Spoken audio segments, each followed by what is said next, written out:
Oh, hello. Cheers. Chin chin. Slonchava. Skål.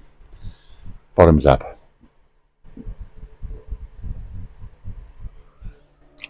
So I've been looking through the anthology albums. These are the ones I had. I think I did buy this number one at the time. It was 30 years ago, of course, and then is it one or two of them came out in 96? I certainly had, yeah. I bought them on CD initially, and it was great excitement, wasn't it? I don't know, maybe I haven't got that same excitement as I had 30 years ago. I've been thinking, analysing this, why aren't I as excited about these new anthology albums? But Beatley Tone did an absolutely wonderful video this morning that I watched. What are we today? Thursday. Is it the 27th or 28th of August? Check it out. It's a supreme monologue, and he's very cross in it, which is unusual for him because he's a very positive guy, and he's having a rant, which is good, and he's really it's all the more because he doesn't get cross easily. The impact that you feel, and everything he says in it is supremely right, and he puts it in such a way I could never put it. He's truly, for me, the best. Well, one of my favourite Beatles commentators out there, and there's a lot of great people I love out there who've also been very supportive to me, like as well as Tone. Beatle Dave, you've been great, and there's other people out there I watch, like Andrew Dixon and Joe Mayo and Parla Graham and stuff like that. But yeah, Beatley Tone, what you said this morning about Apple, yeah, rotten to the core. I mean, this is mean-spiritedness. And you know what I'm talking about. These albums coming out, and then you've got to buy them all if you want the fourth one. I mean, it's not in the spirit of the Beatles. It's mean-spirited, as he says. And, remember back in the UK anyway, all up until Abbey Road, all the singles didn't appear on the albums because they didn't want the fans, they were fans in those days, not customers, to have to buy things twice. Their hard-earned money. And I was thinking about who's the core fan base for these albums these days. And I was thinking a few years ago when that pointless Red and Blue albums came out, the triples, which is completely pointless for me. One of the most pointless releases I can think of that they've done. Were they trying to appeal to a younger audience, which is understandable because they want to keep the bandwagon going, but I think they know that their core fan base is people my age, people who bought these first time round, and they know that the majority of people there will be some that want to buy the new albums. If they didn't buy them, I think not many people were buying. Not many people were buying vinyl at that time in the early 90s. They weren't, were they? 95, 96. CDs had come in. So I didn't get into CDs until probably 97, 98. Yeah, I think I got my first CD player at drama school.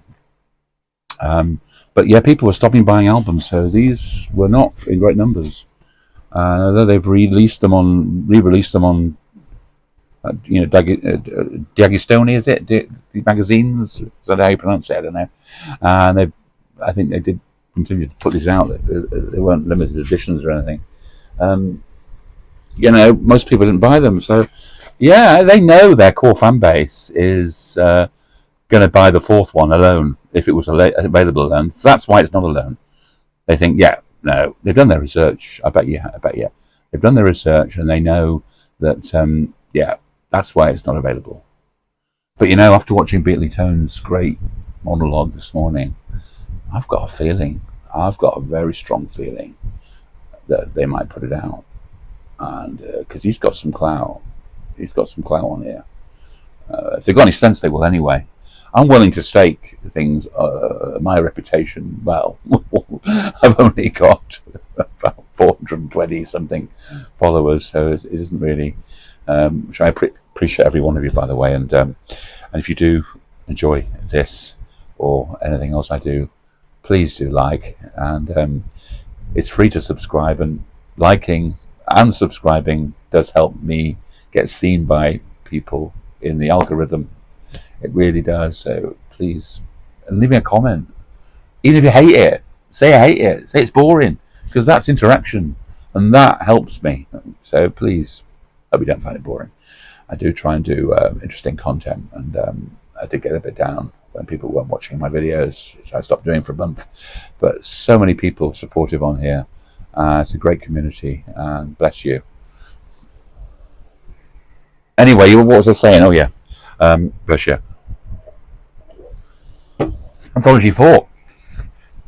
And Beatley Tone was talking about, yeah, and he said something I've been thinking, actually, he reaffirmed it, that Anthology really shows a progression in the program. So Anthology 4 shouldn't be really having old stuff again, it should be having later stuff. And yeah, some John Paul and George, some, for want of a better word, Threetles, the George, Paul and Ringo bits from 95, 96, recorded at Paul's studio, and etc.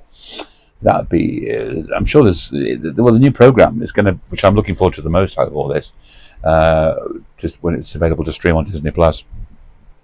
I hope will be featured length, there'll be a lot more, and just have some of them, bits of them singing on it, on the album, even the Dara Dunn thing, which other people think, oh no, not that, but I loved it, in the garden, yeah, and just some snippets of conversation.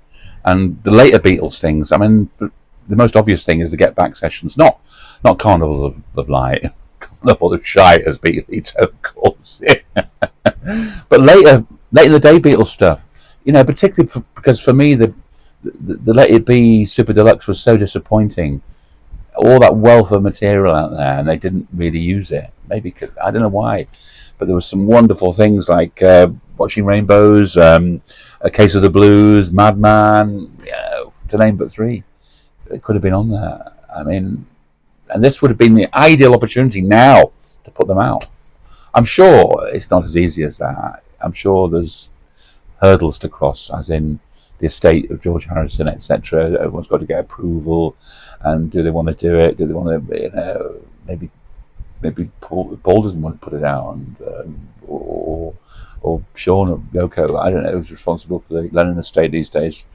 But it would be wonderful to give that to fans. I was at the Beatles convention this year. Please do watch my video with my good friend Alan.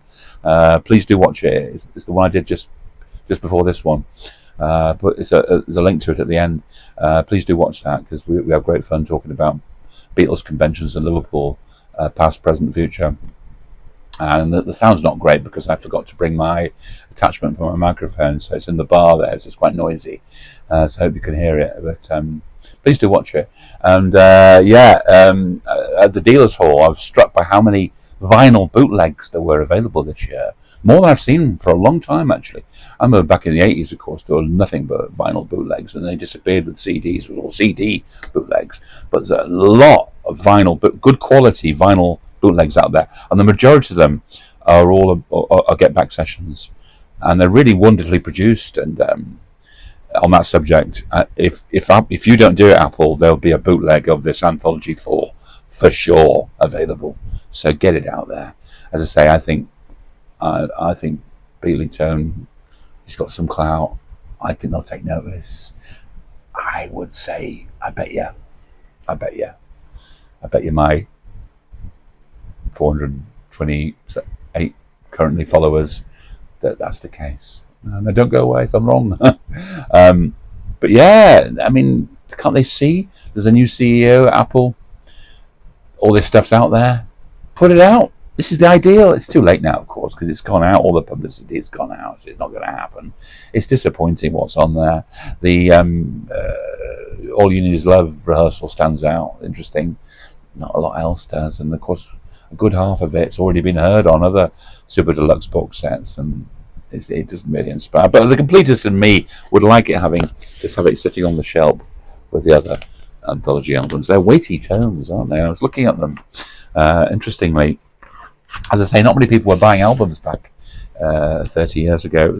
They were going on the way out, and these albums have got actually made in the UK on them. There must have been some of the last. Nowadays, of course, they'd be made in Germany or France or somewhere else. Can you see on the record label it says made in UK? Yeah, not great. the last of these to do so. UK apples, genuine UK apple label, which I've always loved. That apple label, isn't it wonderful? I've always thought it magical. I've talked about this before. My completist. Do you know what? I'm almost complete with my UK apple output. I've got all the UK Apple albums, whether they be the the independent ones, Sapcore prefix, or just the John, Paul, George and Ringo ones. I've got them all, and I'm just missing one of all of the UK singles. I'm just missing one, so I'm very near, hopefully, to completing that after 45 years of collecting them. Yeah. Anyway, yeah, there's nothing like the UK Apple, but that's all I've got to say on this subject. Really, a lot of people have said other stuff, and I've probably repeated what people have said. So hopefully, what I've said here is something interesting for you. If you've seen other people's content about this, please will you comment? Let me know what you think. Whether you think I'm talking rubbish. Let me know whether you're going to buy these. At the moment, I'm not going to buy them, but I probably will stream them. I will stream them, I think. I'm not going to buy physical copies. I'm certainly not buying the CD. I'm certainly not buying the vinyl at 300 quid. And I wouldn't even want more of these taking up space on my shelf, But I would like that Anthology 4. It'll be out. Beatley Tone. You watch. You've got clout. Bless you. Bless you for watching. Let me know what you think. Do comment. Do like. It does mean an awful lot if you do. Bless you. Chin chin. Will I see you again? I sincerely hope so.